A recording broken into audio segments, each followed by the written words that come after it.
Buenos días a todos, gracias por asistir. Hoy vamos a tener una revisión rápida del curso del Bascom Palmer, se llama el curso. Esto fue ahorita en octubre 26 al 30 en la ciudad de Miami. Es un curso muy interesante que siempre ha sido muy visitado por Latinoamérica. Es un evento que se hace buscando descrestar a los latinoamericanos y realmente lo hacen bastante bien. El Bascom, para los que no saben, es el Instituto de Oftalmología que se ha ganado muchas veces el premio al mejor centro de oftalmología en Estados Unidos.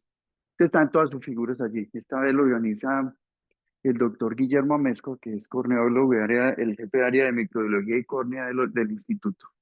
Le voy a empezar a hablar, estos son slides que tomé, no todos están porque hubo un incidente médico dentro del Congreso y tuve que acompañar a un oftalmólogo que tuvo una apendicitis y estar con él unas horas, entonces me perdí algunas conferencias, pero valía la pena pues estar con él. Empezaban hablando de la Aftera, este lente que se basa en la tecnología de pinhole. Es un lente que se está utilizando cada vez más para patologías muy específicas. Lo que buscan es básicamente con la tecnología de pinhole es limitar las aberraciones ópticas, mejorar el astigmatismo y hacer una corrección bastante cercana para pacientes que tienen córneas irregulares. Tienen una exigencia, es que tiene que dilatar el paciente a 7 milímetros para poder hacer una capsulotomía, porque si no hay problemas con la opacidad de cápsula posterior. Después de esto, se les exige hacer eye tracing para saber hasta dónde van a mejorar, y esto nos da una buena idea de qué paciente puede ser eficientemente manejado. Las fórmulas de última generación son las ideales para estos pacientes. Y como conclusiones, miren lo que ganan estos pacientes, hasta 7 líneas de progreso visual no corregida. Es off-label en este momento, pero lo que busca es mejorar a pacientes que tienen córneas irregulares, como obviamente la pupila queda tan pequeña, baja la intensidad lumínica y si se hacen los dos ojos, con mayor razón el paciente va a sufrir con bastante frecuencia con problemas en sitios de baja iluminación. Siguió después esta conferencia que es muy interesante porque es la contraparte quirúrgica del anterior método y es hacer una pupiloplastia. Tuve la oportunidad el año antepasado con Argawal, me lo encontré de pasillo, me quería tomar una foto con él y me dijo, Carlos, usted que maneja tanto trauma, ¿cuántos de esos pacientes no se ponga a ponerle lentes históricos, que es botar la plata en el paciente? Hágalo en pupiloplastia. Esta es la conferencia basada en lo que la experiencia de Argawal está haciendo. Entonces, él empieza hablando, Gibbons empieza hablando de cuáles son los contras de la aftera y cómo genera problemas en algunos pacientes con patologías previas y cómo la situación de la implantación bilateral puede ser difícil. Entonces, lo que se hace básicamente es la técnica de Argawal, de un solo paso y 4 nudos, no hay que reanudar. La técnica de sutura de iris tradicional es un poco más engorrosa, esta es más fácil para el paciente, quedan pupilas de este tamaño. Ahí es donde viene la duda que se le hizo a Argawal en su momento y Gibbons dice lo mismo, y es cómo ver la retina. Yo no sé, Diana, vos qué pensás, pero a través de esa pupila debe ser muy complicada una evaluación retinal, sobre todo que son pacientes que tienen córneas especiales y usualmente están asociados a trauma, que necesitan un seguimiento más cercano. En todo caso, lo que se busca son pupilas de 1 o 1,5 milímetros y realmente lo que muestran los estudios es que sí mejora mucho la visión en el paciente y eso evita problemas de córnea para casos complejos, posqueratoplastia, posqueratotomía radial, que no tienen otras opciones adecuadas. Se estuvo hablando también del lente ajustado por luz. Este lente está empezando a entrar también, son lentes específicos que con UV se puede modular. Es un lente que tiene unas características interesantes, que tiene un equivalente esférico hasta 30 dioptrías y con una desviación de más o menos 2 dioptrías de lo esperado. Listo, poquito. Listo. Puede correr por encima y por debajo 2 dioptrías de lo que se espera y lo que se encuentra en la refracción posoperatoria del paciente. Igual puede corregir hasta 3 dioptrías de cilindro. Tiene un problema y es que obviamente es costoso y todavía nos falta un poquito para que pueda llegar a nuestro medio, pero es una opción que se viene a futuro. Eh, José de la Cruz trabaja en Chicago y estuvo hablando mucho de catarata, la Flax, pues que lo hemos utilizado y cómo pasar de lo simple al complejo con este método. Realmente, ustedes aquí estoy en desacuerdo completamente con la tecnología, pero él habla de los pros y los contras. Y lo que sí está interesante, y lo hace aquí en el sumario, es que los métodos de imagenología del FLAX le ayuda a los oftalmólogos a tener una visualización y una customización más adecuada de la cirugía. Pacientes con patologías específicas del segmento anterior pudieran ser interesantes para esto, pero es básicamente al final, él se apoya más en cómo los métodos de visualización de la catarata pueden ayudar a personalizar estas cirugías. El doctor Valle de República dio una conferencia sobre la blancopunción para pacientes que tienen. No, a nadie, no, que queda grabado. La blancopunción para pacientes con catarata blanca. La idea es que se haga el manejo de un paciente con una catarata de este tipo que tiene el riesgo de bandera argentina y que se pueda manejar de manera segura. Entonces, hace una revisión de la fisiopatología de estas cataratas y cómo hay una diferencia de presión importante entre el segmento anterior, el posterior, y una catarata que está con una presión dentro de la bolsa muy alta y lo que puede pasar cuando intenta hacer pues, la Rexit de estos pacientes. Entonces, si está hipopresurizado, el delta de presión se aumenta bastante y es lo que usualmente pasa y por eso lo que se recomienda es presurizar bien antes de hacer estas cataratas, pero si el paciente queda hiperpresurizado, sucede algo que él lo grafica con lo que pasa con un globo. Y es que si uno tiene un globo muy inflado, lo tiene muy presurizado, uno abre esa cápsula anterior y obviamente se hace la bandera argentina. Pero lo que propone Blanco, que es un oftalmólogo argentino, es hacer una punción de esa cápsula anterior antes de comenzar a hacer la Rexis. Se puede hacer con Jack Laser. Y el video es bien bonito, pero eventualmente el costo en el paciente. Sin embargo, hacerlo con movimientos lineales y no hacia los lados permite que se pueda, digamos que liberar todo ese líquido, toda esa parte del liquefacta de la catarata. Y la idea es que sean movimientos que sean de entrada y salida. Inclusive empujar el núcleo para poder sacar lo que está detrás del núcleo, pero nunca hacia los lados porque si no se amplía y debe ser con una aguja 30, no una 26, una 30 para que no se vaya a ir a hacer una bandera argentina. Se revisaron los métodos de cirugía en 3D, los dos que hay en este momento, que básicamente el caballito de batalla es este, y es que dicen que por ergonomía todavía deberíamos estar mirando diferente a lo que hacemos en microscopio. Yo no entiendo por qué si antes las cirugías de retina duraban tanto, nadie se quejaba de eso, que ahorita resulta que sí es muy importante, pero bueno, es el caballito de batalla de los equipos de 3D. No es que sea mal, no es que esté mal, y para la docencia es muy importante esto, eso sí es donde sí gana bastante. Pero compara los dos, el Ingenuity y el Arteo Size. Recuerden que Ingenuity es un aditamento que se le pone a cualquier microscopio. El Arteo tiene que comprarse todo el setting de Size, que viene incorporado pues al microscopio, o con microscopio pues incorporado. Entonces ahí, él compara los dos. Yo esta conferencia se la voy a entregar, porque hay mucha información que yo no puedo dar en tan poquito tiempo, pero para que lo tengan acá.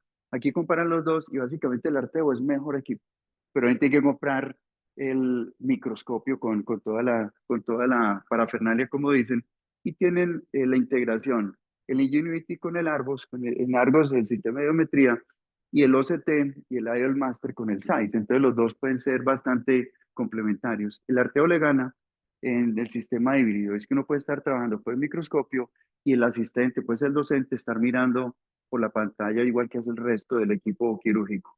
Entonces, habla al final pues, de las conclusiones, como el Arteo tiene algunas ventajas, el SAIS, que es de SAIS. Y en Genuity lo interesante es que uno lo puede mover de un microscopio a otro. El Arteo pues es mucho más lejano por el tema de costos a lo que tenemos acá. Eh, ¿Cómo es el seguimiento con OCT? Lo dio Luis Vázquez, que es glaucomatólogo. Nada diferente a lo que hacemos acá, solo que están utilizando OCTA para detectar tempranamente cambios en los pacientes que tienen glaucoma. Entonces es muy interesante ir mezclando las dos tecnologías. La retinopatía diabética, cómo hacer el enfoque multimodal, lo dio la doctora Di Nicola, y ella habla de las diferentes modalidades de imagenología y cómo pueden aportar para un seguimiento más exacto de los pacientes y hacer una forma personalizada de seguimiento. Nos recordó pues la escala de severidad que se tiene para pues, la retinopatía diabética y cómo se hace el seguimiento adecuado. y comparó el método de geografía de campo súper amplio y en la fotografía y cómo con la geografía se detectan más cambios que con la fotografía. Por eso decía que había que mezclar varios métodos.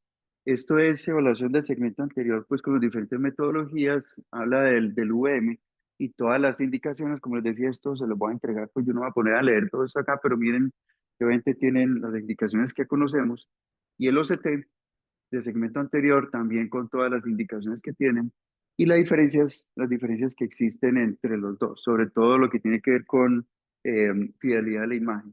La evaluación intraoperatoria que es tan importante y cómo los dos se pueden complementar de acuerdo a lo que estemos buscando.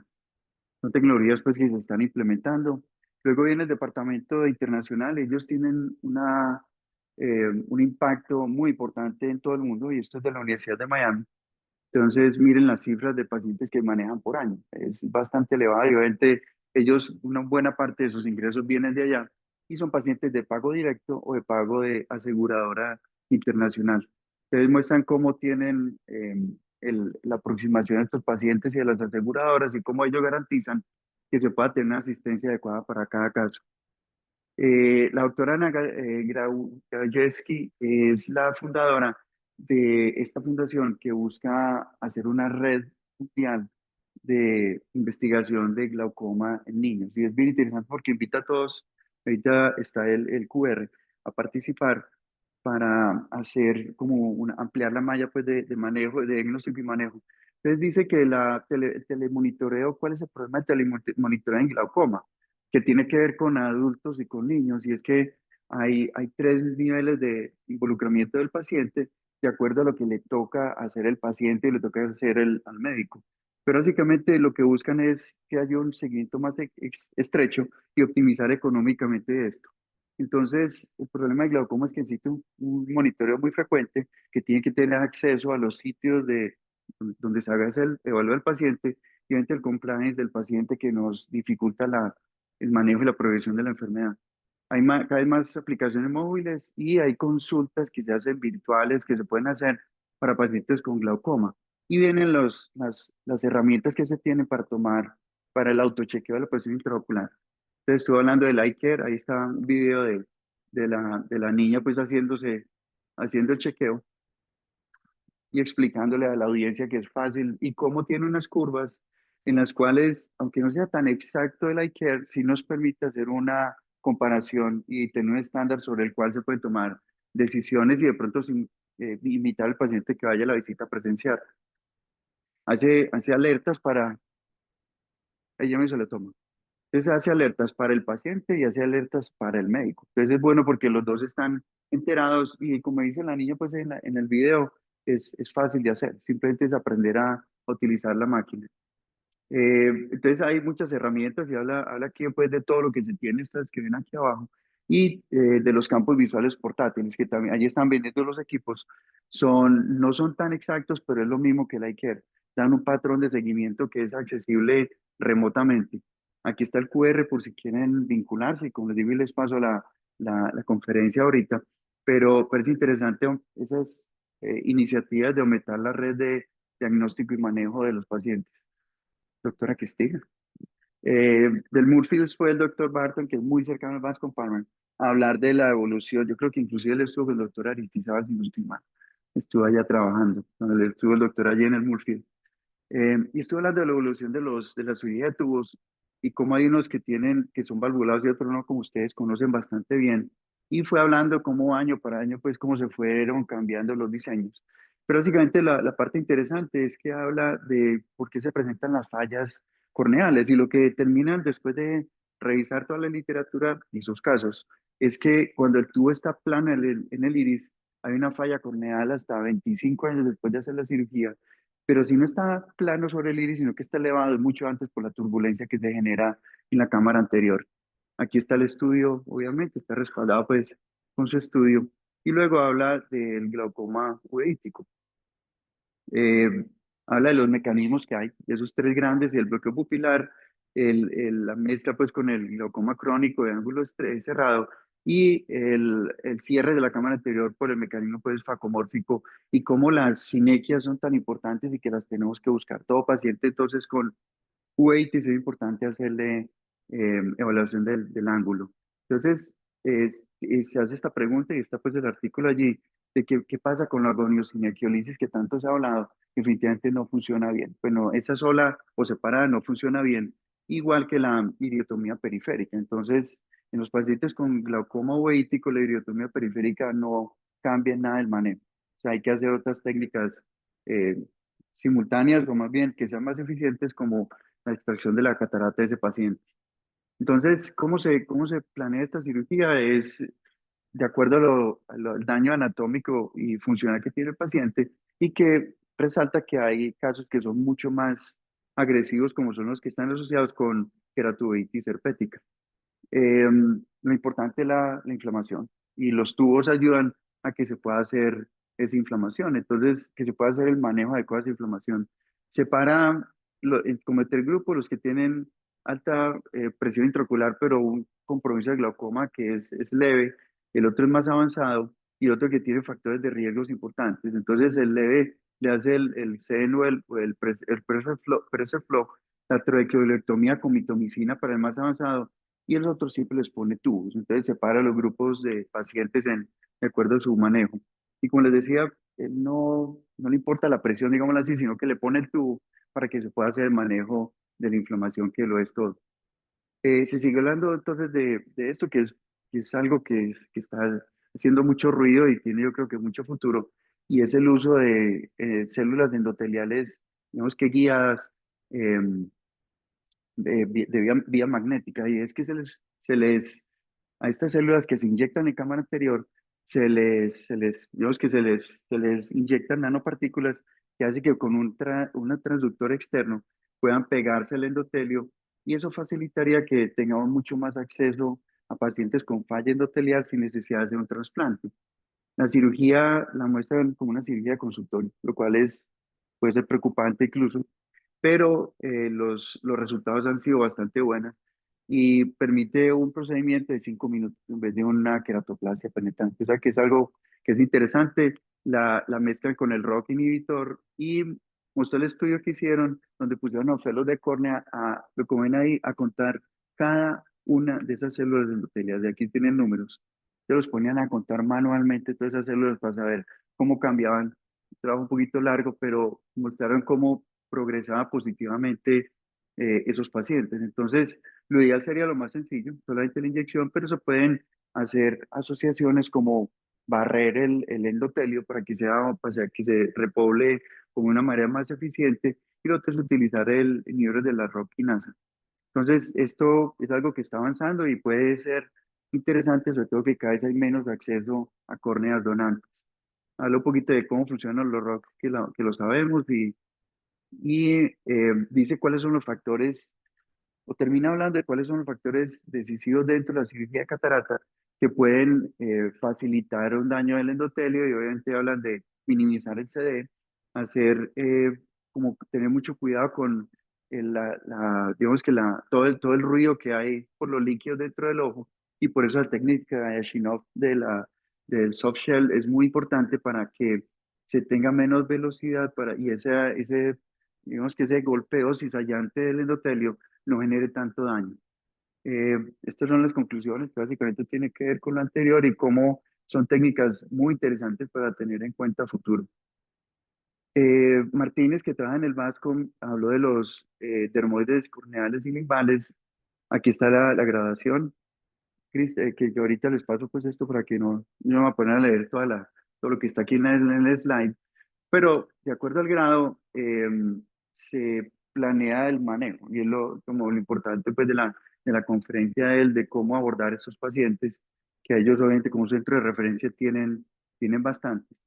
Y Guillermo siguió hablando yo sé, la queratitis basada en evidencia y el manejo de la queratitis infecciosa. Entonces, cómo tenemos que tener en cuenta el paciente, lo que hay en la literatura, pero también la expertise del médico tratante. Este que es para pensar en el cross-linking, en el manejo de pacientes con queratitis y el esteroide también manejo de pacientes con queratitis infecciosa. Creo que los esteroides mejoran la visión, hay menos cicatrización y menos dolor. Obviamente siempre se inicia cuando hay una cobertura. Y el crosslinking si no se encontró ningún beneficio en esos pacientes. El MUTT, que es el comparando natamicina con voriconazol, natamicina fue superior y el MUTT 2 muestra que no hay un beneficio adicional de adicionar voriconazol sistémico para los pacientes con queratitis ulcerativas micóticas. Y habla de los factores predictivos para perforación en los pacientes que necesitan ser evaluados y manejados tempranamente con queratitis micótica y es el hipopión y es la profundidad y tamaño del infiltrado, que eso es importante para tener en pacientes como los que nos llegan en el hospital y planear más tempranamente la intervención. En el SOSTER, en el estudio de SOSTER, el SETS, definitivamente el manejo hasta por un año con valaciclovir mostró cambios muy importantes. Y en los pacientes que tienen SOSTER, recordar la necesidad de hacer la vacunación que ya nos llegó aquí afortunadamente. Esto es el crosslinking para reducir las infecciones. Se demostró que es el CLEAR. Se demostró que no hay cómo demostrar un beneficio real en la clínica, pero que sí redujo, como dice aquí abajo, bueno, no se alcanza a ver, la positividad de los cultivos. Entonces, es algo como para de pronto utilizar en algunos pacientes. Y Guillermo, como saben, trabaja en esto y es la terapia fotodinámica asistida por Rosa Bengala, que es distinto al crosslinking, obviamente. Con esto sí se ha visto una mejoría en los pacientes con algunas infecciones porque el efecto que tiene es directamente sobre el núcleo de estas células. Y estoy hablando de acantamueva y cómo hay drogas huérfanas para la acantamueva como la polidexanida y lo comparan pues con placebo más polidexamida y propamidina y cómo sí funciona para estos pacientes. Y lo otro que estuvo diciendo es que el cloruro de salconio también es eficiente para el manejo de la acantamueva. El problema es la dosis que es bastante tóxica para el epitelio. Siguió, se siguió hablando pues yo creo que, no sé si en la conferencia de ECOS de hace poco, se habló de esto también, de los insertos pues intracorneales halogénicos al paciente, es hacer anillos con córnea halogénica. Entonces, ahí viene una pregunta, ¿desde cuándo hacerle crosslinking a estos pacientes y cuándo inyectar o cuándo sumar las dos? Entonces, si el paciente tiene crosslinking, se puede hacer el CARE sin ningún problema. Si no tiene crosslinking y hay una progresión que no está pues como muy clara, uno puede hacer el CAIRS y de acuerdo a la progresión hacer el crosslinking más adelante. Y si el paciente no tiene crosslinking y está progresando, hay que combinar las dos tecnologías. Y es bonito pues como lo hacen y con femtosegundo se hace ese túnel y luego se mete el anillo que ya viene procesado del laboratorio. Entonces, esa es una opción, no es tan exacta como se hace con los segmentos, pero sí es una opción del paciente o una cona que es bien tolerada por el paciente. La doctora Mercado, que es colombiana, que está ingresando al staff del Bascom Palmer, habló de nuevas tecnologías en córnea y catarata, en Santiago, que todos lo conocen, estuvo hablando pues de la inteligencia artificial en el congreso de él y cómo él desarrolló el sistema de detección de temprana de queratocono, que todos conocen, Crisa lo conoce bastante. Y cómo la inteligencia artificial es un complemento, hay que recordar eso, que es un complemento, nunca reemplazará al oftalmólogo. Aquí están con las herramientas que ya tenemos hace un tiempo asociadas a inteligencia artificial para el cálculo de lentes intraoculares. ¿Qué otras opciones se tiene? El GERU lo tiene el Bascom Palmer y mire que permite agudeza visual, movimientos oculares, se puede hacer campimetría, se puede hacer se puede hacer evaluación pupilar, que es importante para los pacientes que van a hacer lentes premium. Entonces, se tiene un sistema de detección temprana de problemas y de progresión que se puede utilizar. Viene el Bascom Palmer con el AI, como pareciendo con lo que es inteligencia artificial. Lo interesante es que miren la conclusión, y es que el conjunto diagnóstico es tan bueno como un oftalmólogo entrenado en córnea. Pues que eso va como en contraparte de lo que decía Santiago. Y yo creo que debe ser más como Santiago y uno debe tener es un apoyo en esta tecnología, pero no reemplazará al médico. La doctora Shields habló, y esto lo habla más adelante incluso, de cómo se genera un protocolo de inteligencia artificial para la detección de las neoplasias escamosas de la superficie y miren la precisión que tiene. Esta sí es más preciso que la detección por un médico entrenado en patología oncológica. Y este equipo este lo probamos, lo pude probar hace como 3 años en el ESCAR. Es bien bonito y es interesante por un paciente que se inyecta un lente multifocal y que pueda simular cómo quedaría con el lente, cómo quedarían los halos y cómo quedaría viendo de lejos, de intermedio y cerca. Y uno le puede programar el lente que tiene y le va mostrando al paciente esto. Entonces es una buena herramienta para, sobre todo yo creo que un paciente de catarata con casos especiales y lentes de alta inversión sería una buena herramienta para tener. El Bisnova es una ampliación externa de células cultivadas endoteliales y vuelve a lo mismo, es tratar de utilizar o sea, de un donante, utilizarlo para mucho más tejidos. Yo mire que por un donante se pueden hacer 100 receptores y se puede hacer con esta ampliación el manejo de muchos pacientes. Ella habló también del MCL, de las células guiadas por tema magnético y el trabajo que está participando Guillermo Mesco, que es la córnea sintética con Gore, que básicamente lo que vende esta tecnología es que es un implante que se hace dentro de la córnea, como ven acá, que es bastante biocompatible y hace que se haga un trasplante corneal real con una córnea sintética. Eso están trabajando, están buscando por todos lados qué hacer con esto, cómo reemplazar la córnea adecuadamente. Este es un nuevo dispositivo para inyectar los segmentos. Está el Bionics One, que es un método de cirugía de catarata, pero con realidad aumentada, no virtual, sino aumentada, que es bien interesante también, se está desarrollando. Eh, bueno, sigue la doctora Galora hablando de la neoplasia versus el terigio, que es la duda que siempre se ha tenido, si todo terigio lo tenemos que mandar a hacer biopsia. Realmente lo que se habla acá es que no son cancerosas, pero sí pueden coexistir. Miren, este número sí me parece muy alto. No sé si llega a ser el 10%, porque si el 10% de los pterigios tienen neoplasia, sí sería además, estamos dejando pasar muchos. Me parece que es un poquito exagerado, pero igual hay que tenerlo en cuenta, sobre todo cuando las características clínicas no son claras.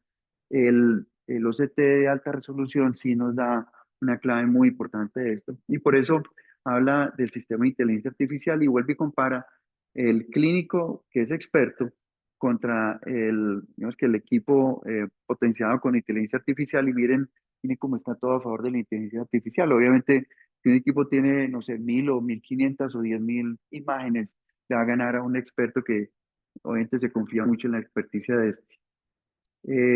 Monitoreo remoto de la cirugía de catarata. Hablan de los sistemas remotos como lo que hemos medio tratado de implantar en el hospital. Y este no la emprendedora con un equipo, en este caso es el MicroRec, y que el paciente que fue, por ejemplo, trasplantado de córnea se va a revisión a otra sede que tiene el Bascom Palmer. Y en esa sede remota, un oftalmólogo lo está revisando y se conecta con el oftalmólogo que hizo la cirugía para decirle y mostrarle cómo están las cosas. Eh, si se asocia obviamente con OCT, mucho más interesante, pacientes de queratoprotesis como este que ven acá, se le puede un seguimiento muy exacto con el médico remoto, sobre todo porque no hay tanto acceso a subespecialistas en todas las regiones, y eso puede ser aplicable para Colombia.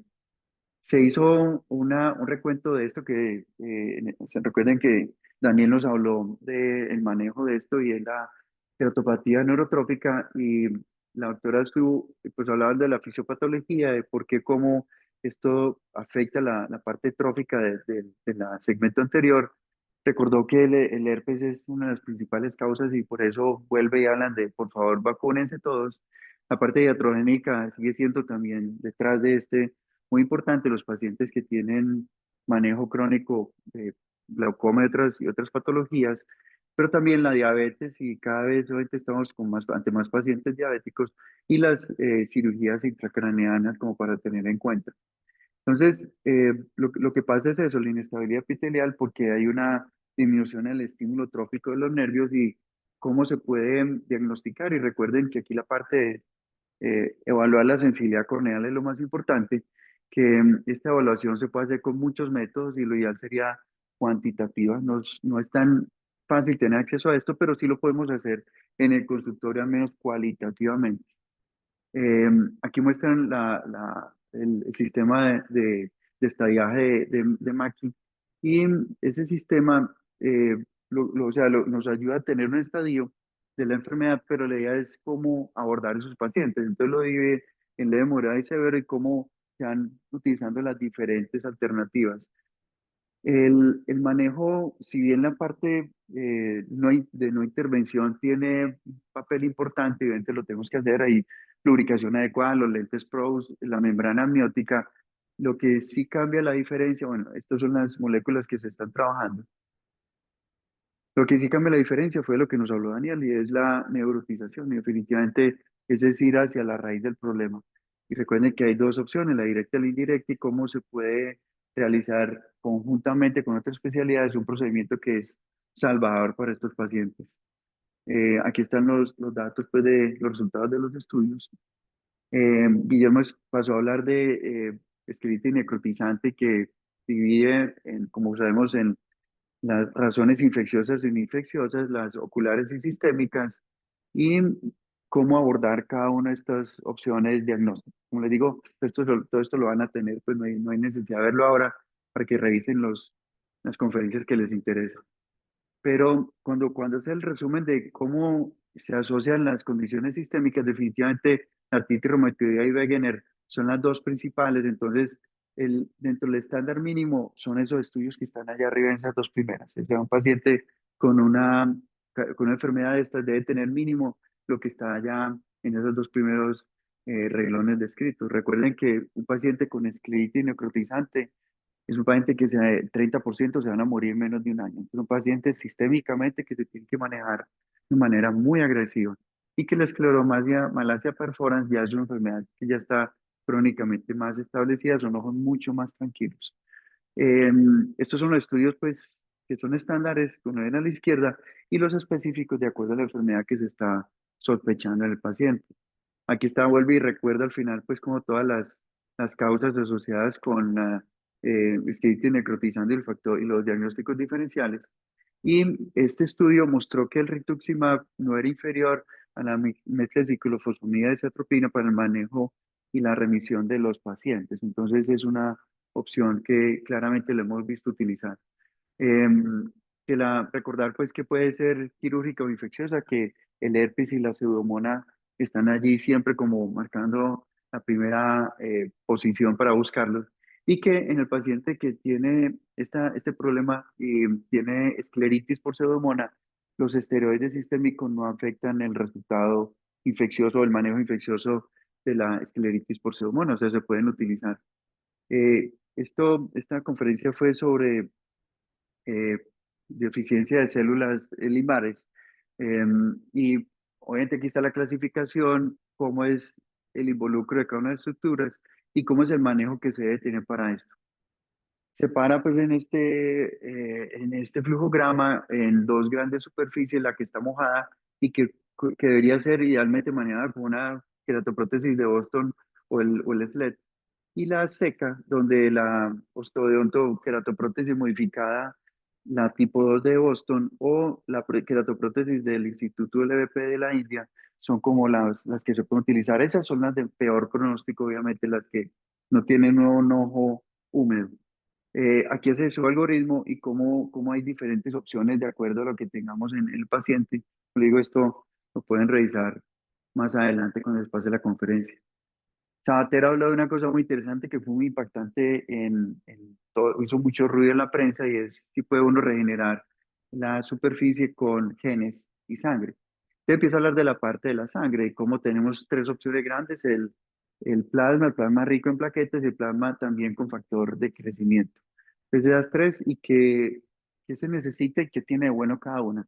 Pero para nosotros yo creo que la mitad sería una muy buena opción que combina las buenas y es accesible a nosotros, porque obviamente la tercera es mucho más costosa. Este es el que tiene factor de crecimiento, el problema es el costo. Y al final por eso dice que incluso los pacientes a pesar del costo, estarían de acuerdo en conseguir el manejo, pero es un tema de costo que nos impacta muy duro. En cuanto a investigación que tiene que ver con genes, oftalmología está muy quedada. Se muestra cómo las otras áreas se han desarrollado muy bien y cómo oftalmología está muy quedada en la parte de genética, pero muestra lo que se está desarrollando. Aquí está pues una slide gigante de donde se está trabajando en terapia génica y habla de este caso que fue el que apareció en las noticias, un paciente con una epidermolisis bulosa y cómo se le hizo el manejo con pues, el manejo específico a este paciente y fue el que apareció en las noticias como este pelado volvió a abrir los ojos después de no sé cuántos años que estuvo afectado por la enfermedad. Sí se puede, pero viene el problema de presupuesto. ¿Cuánto vale este tratamiento para nuestros pacientes? Y cuando uno maneja unos recursos limitados, con lo que se puede hacer un manejo de un niño, se puede manejar no sé cuántos de otras enfermedades. Entonces viene el tema ético que si se fuera el hijo de uno ¿qué haría? Entonces es complejo, pero obviamente se muestra que hay opciones que se pueden tener a futuro.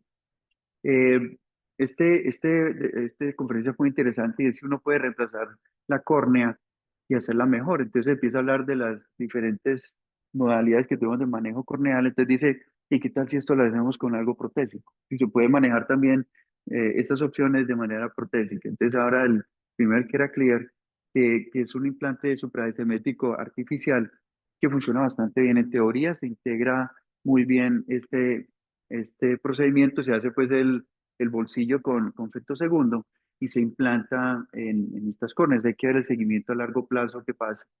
El, el, el, el equipo de Gore, que es donde está trabajando Amezcua, y es una queratoplastia penetrante con un material que es mucho más integrado y permite una permeabilidad como muy adecuada sin saturar mucho la cámara anterior. Aquí muestran pues cómo son las características del equipo que se está implantando. El Coneanit K-Pro es una queratoprótesis modificada, pero tiene una ventaja, es que tiene unos puertos de entrada para hacer cirugías de segmento anterior incluso. Entonces, este es otro que es menos agresivo, pero que se puede tener en cuenta.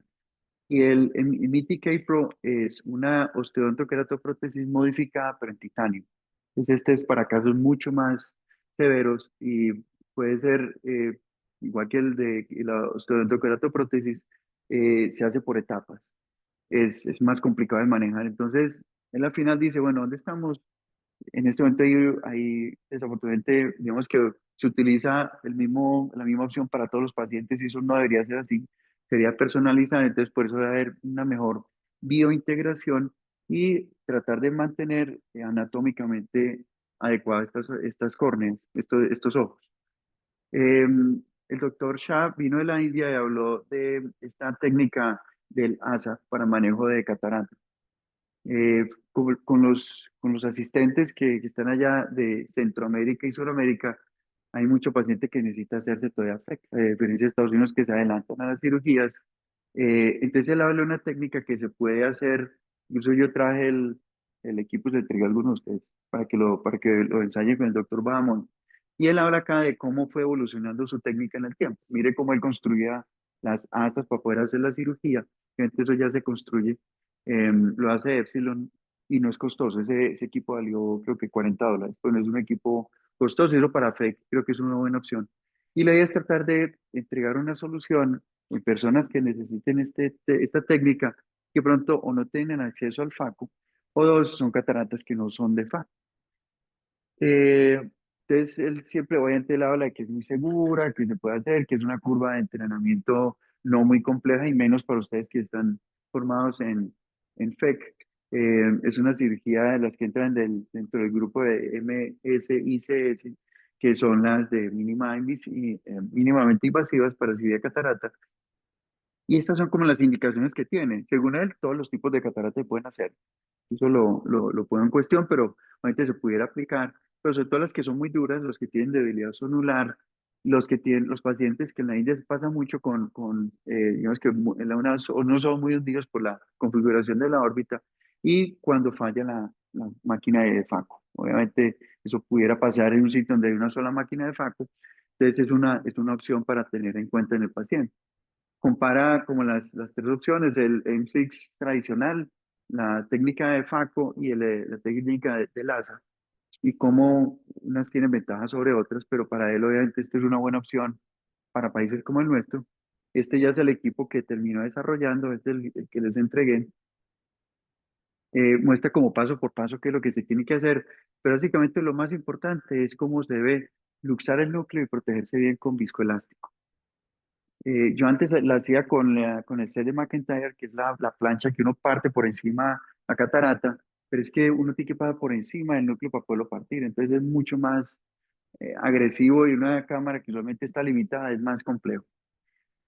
Aquí habla de qué es lo que se debe cuidar, cómo es chequearse el equipo antes de hacer la cirugía o antes de meterlo, cómo se debe alinear. Les voy a pasar un video que dice de todo. Y cómo un núcleo no tan denso se puede partir en dos y un núcleo muy denso puede partir en tres para que salga más fácil por la incisión. Él hace incisiones de 3,5 milímetros, por lo cual no le pone puntos, es simplemente con hidratación. Eh, aquí habla pues de que lo importante es sacar el núcleo, realmente de eso se trata y muestra cómo utilizando, ¿sí? Así, ya lo vamos a ver, hace un túnel, hace una incisión tunelizada, sí, y utiliza o sea, para sacarlo utiliza dos cosas, la fuerza, digamos así, la contrapresión, pero también con el forceps, con el McPherson modificado, que es rugoso, que se alisa con, se no, que le pierde el alisado con diamante, permite que se pueda acompañar la sacada del núcleo. Entonces se hace, como pregunta Daniel, se hace un túnel y la idea es hacer como hemos hablado mucho, es el túnel interno más grande que el externo. Se hace con el Crescent, se amplía la incisión interna y aquí está el video.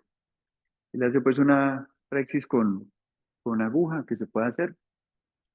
Ahí amplió la incisión y lo que hace es que con dos instrumentos levanta y luxa el núcleo, le pone luego viscoelástico y lo rota para que quede todo sobre la bolsa. Y así poderlo fragmentar. Ahí mete el asa, pasa por detrás del núcleo y simplemente corta. Entonces, miren que salen fragmentos que son más fáciles de extraer. Esto es una opción para los pacientes que necesitan FEC. Obviamente, hay un paciente que pueda hacerle FACO, le haría FACO, pero es una alternativa. Miren, por ejemplo, esta catarata que no es tan densa. Mire que también la hace con su técnica. Pone el viscoelástico, la rote, la luxa a cámara anterior y hace la división de ese núcleo de una manera mucho más fácil y te permite que salga por el túnel que ya se construyó sin necesidad de ponerle puntos al paciente. Es una fragmentación mecánica, que es una opción de pronto para pensar en la técnica de extracapsular. Está pues el doctor para la foto. En esta hablaron de la evolución de los lentes fácticos y cómo hemos pasado por varias opciones y cómo todo se está metiendo hacia el ICL, sin olvidar el artesán que todavía es útil, pero menos para el manejo refractivo, únicamente para el manejo refractivo. Eh, Cómo Colombia fue importante para los lentes fácticos y cómo influyó en esto. Y esta conferencia fue muy interesante y es cómo tener éxito con lentes premium, porque aquí se analizan las cosas que son bien bonitas y es primero que el lente monofocal a nivel mundial, esto es lo que se está utilizando el lente monofocal. Todavía estamos utilizando más monofocales que otras opciones en lentes intraoculares, esto es a 2023. ¿Cuáles son las principales molestias de los pacientes implantados con lentes intraoculares em, premium? Son y es, primero es el error refractivo residual. Y eso hay que tener en cuenta, es porque usualmente son pacientes que fueron preoperados con algunas técnicas refractivas, entonces queda algún error refractivo, aunque el nuevo método de cálculo nos está ayudando. El ojo seco sigue siendo muy alto, y aunque uno no lo busca, ahí está. Y eso afecta en todo caso la calidad visual. Y hablan de las demás que están allí presentes como condiciones importantes como queja del paciente. Entonces, los métodos tradicionales obviamente vuelven a lo mismo, siempre tenemos que incluir OCT retinal, la topografía, la biometría, pero tiene en cuenta estos de abajo como factores para poder determinar qué lente utilizan en el paciente, o más bien, qué lente no utilizan en el paciente. Y hablan de la longitud de la mano, la edad del paciente, el sexo del paciente, como van a ver ahorita, el tipo de catarata y la refracción previa, cuál es el ojo dominante ¿Y cuál es el error? Sí, refractivo previo.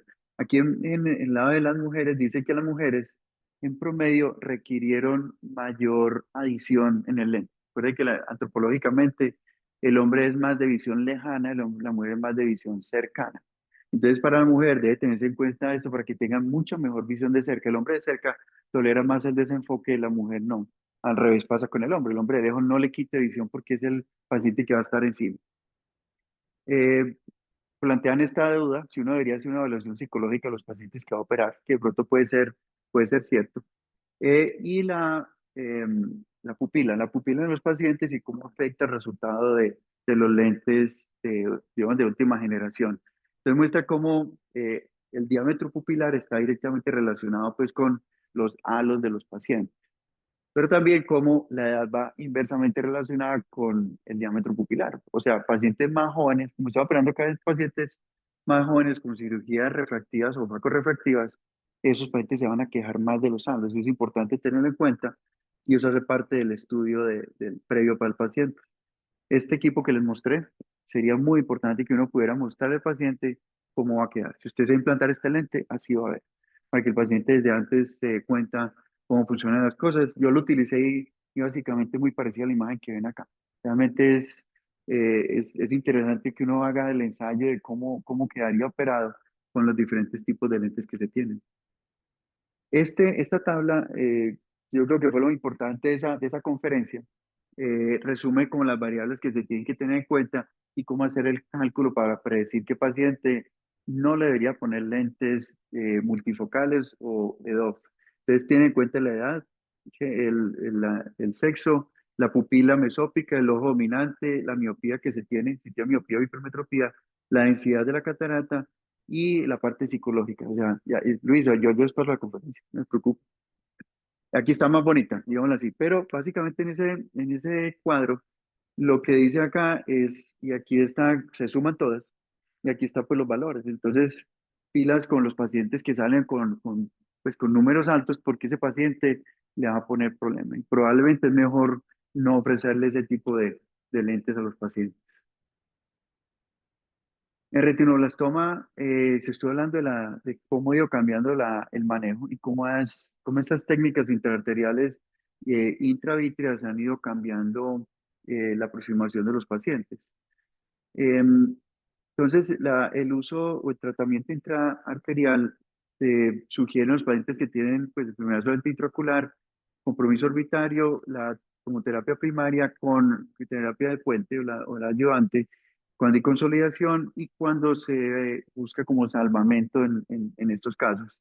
Y viene la duda en casos unilaterales versus los bilaterales. Entonces, hace como un recuento de los diferentes agentes que se están utilizando y que cuando se utilizan los tres, obviamente que puede pasar, serían estos los que se deberían emplear, que desafortunadamente la interarterial se asocia con áreas sectoriales importantes de isquemia coroidal, pero es un paciente que tiene un tumor, pues y que le estamos también salvando la vida, o sea que este efecto secundario, aunque hay que tener en cuenta, no es tan serio como la parte la toxicidad sistémica, tiene que ver pues obviamente con todo el problema microvascular al que está expuesto un paciente con una solución que se está metiendo allí.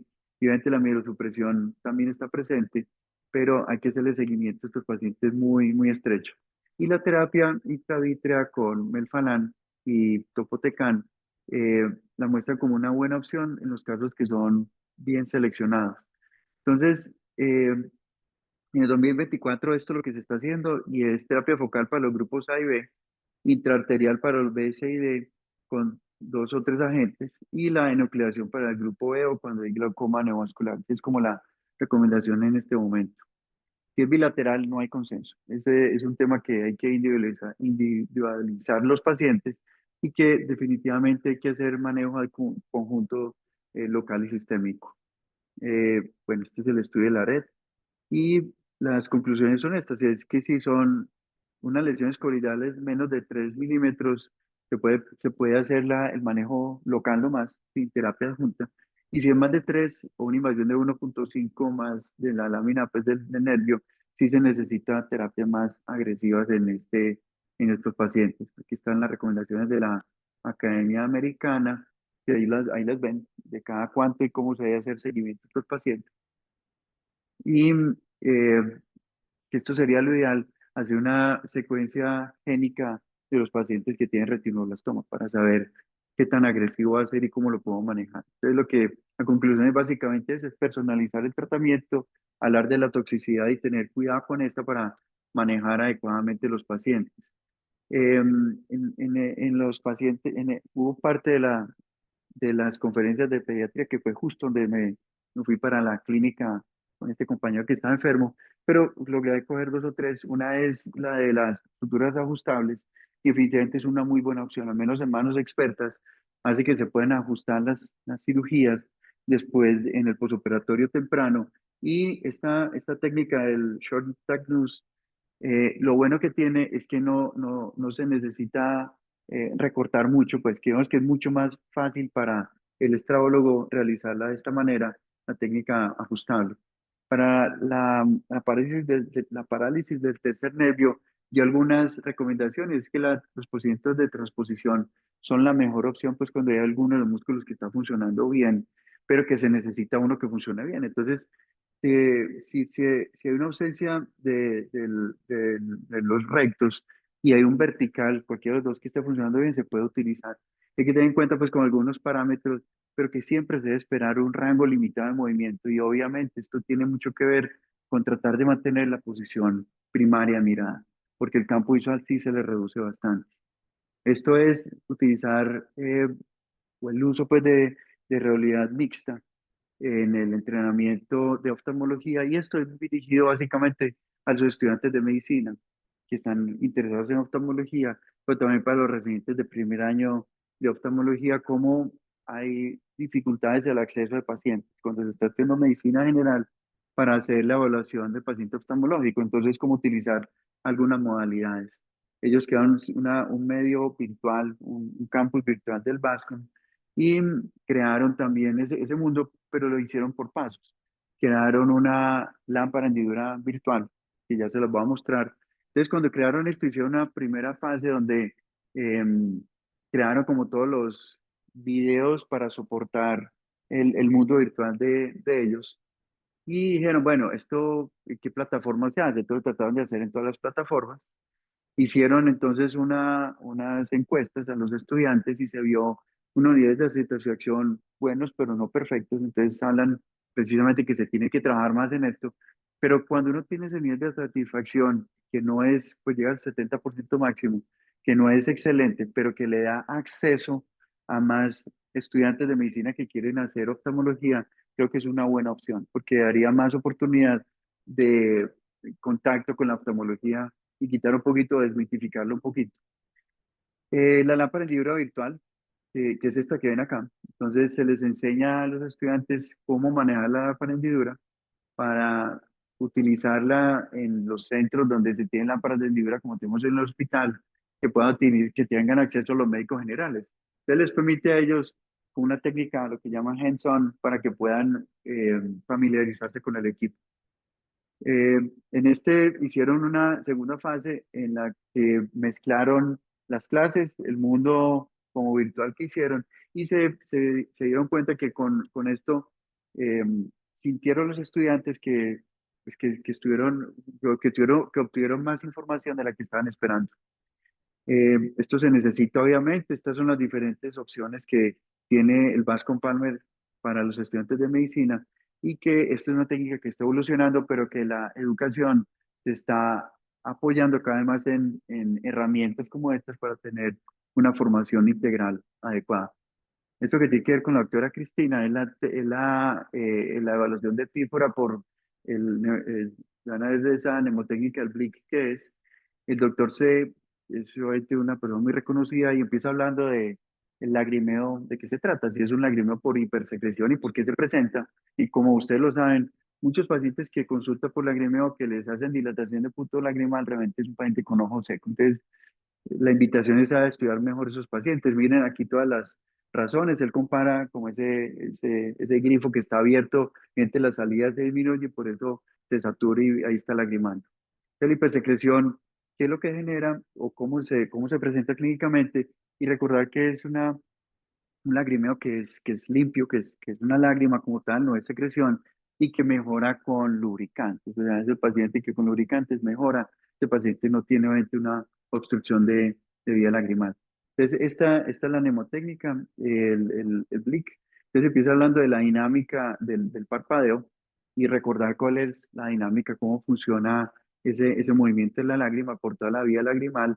Em, la L, que es la malposición, imbricación, que ahorita les muestro, la conjuntivo chalasis, y el B, que los puntos se estén besando.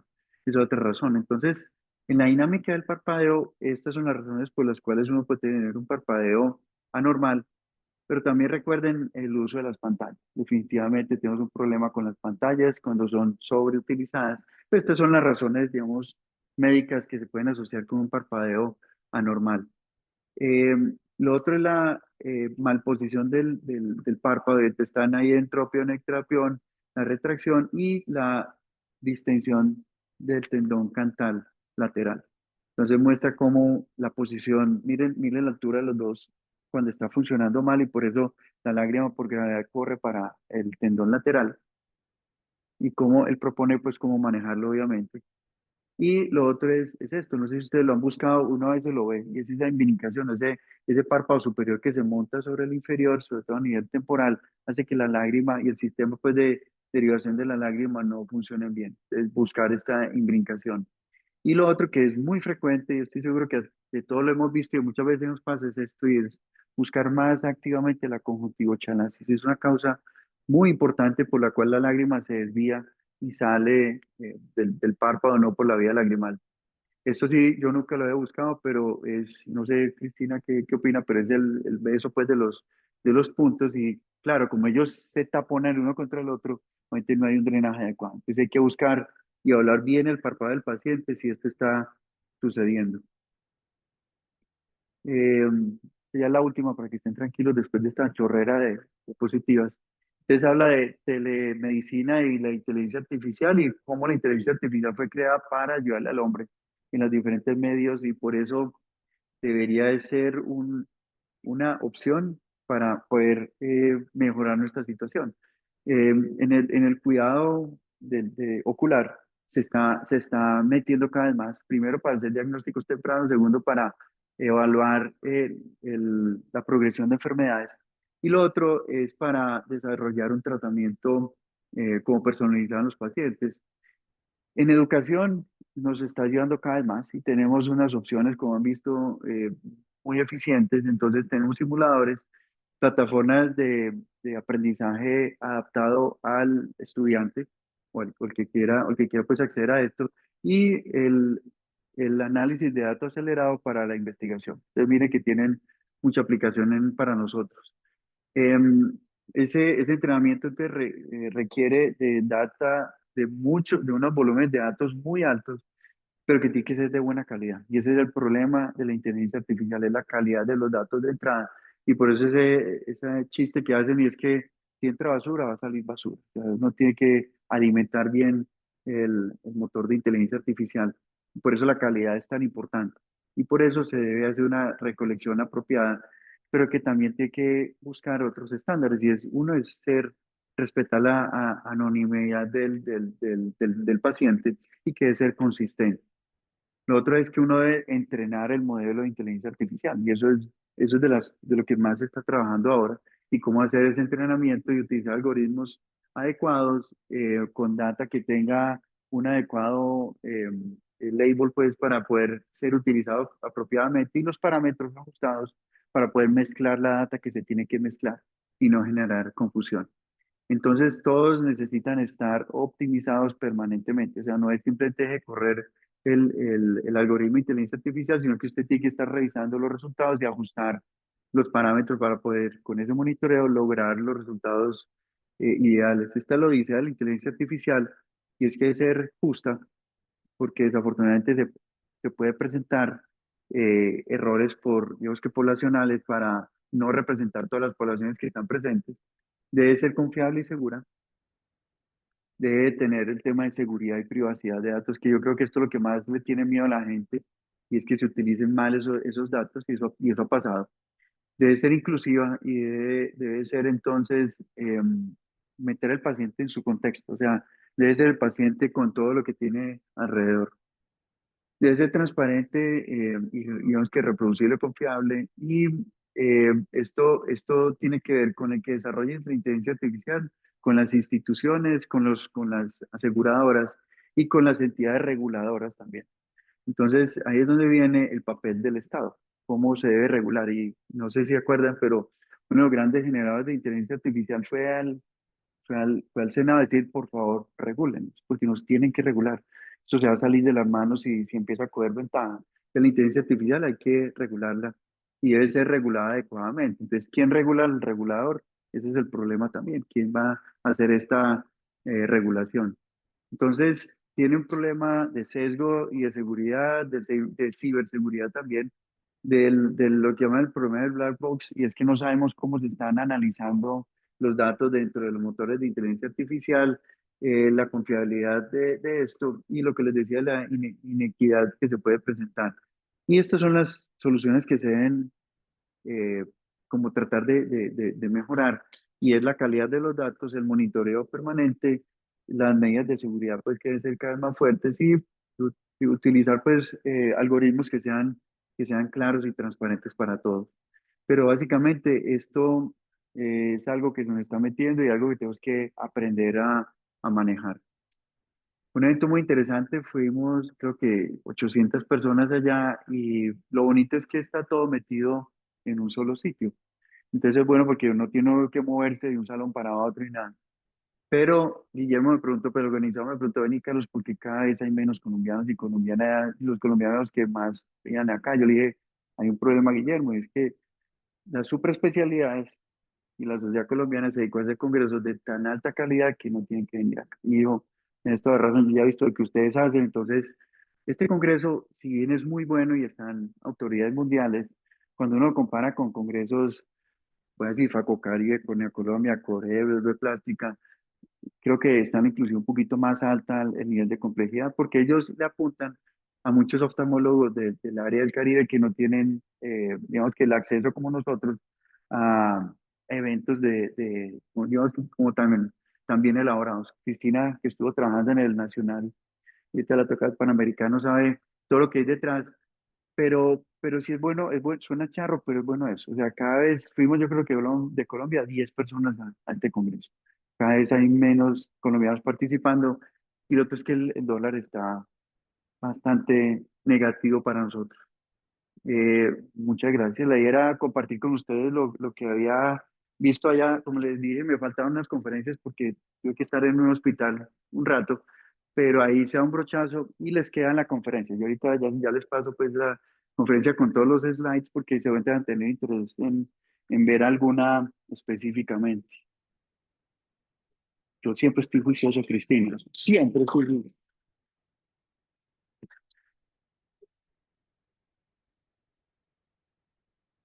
Gracias, gracias.